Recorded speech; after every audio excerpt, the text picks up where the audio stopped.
साईं ही कलाम जे शायर जो गायूं था मुझे प्यारो दोस्त सऊदी अरब जो शायर आसिफ चाचड़े जो कलाम जैसे पेज आ सभिनि दोस्तनि खे अर्ज़ु कयूं था तुंहिंजे पेज के लाइक कयो फॉलो कयो।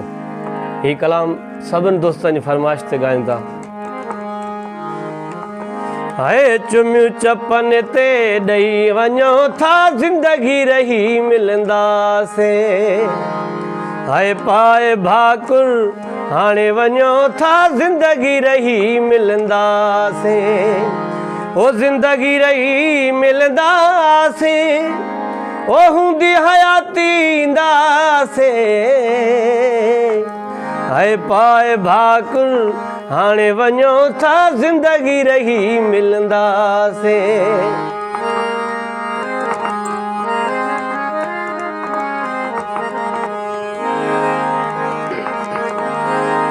ॻाल्हि मुझे वस जी नाहे किस्मत थी परदेसी बणाए।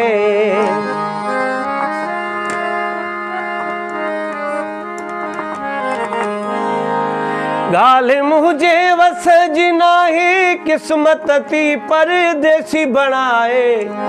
तोखे चुमियूं चपन ते ॾेई वञो था ज़िंदगी रही मिलंदासे।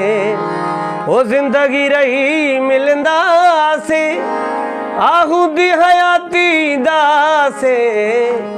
हाय पाए भाकुर हाणे वञो था ज़िंदगी रही मिलंदासे।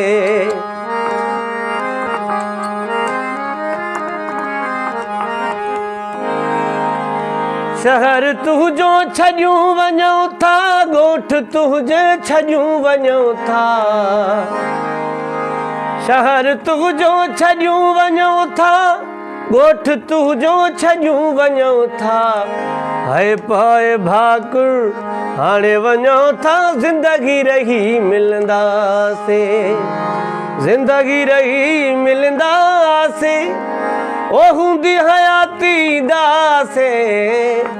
हाय पाए भाकुर हाणे वञो था ज़िंदगी रही मिलंदासे।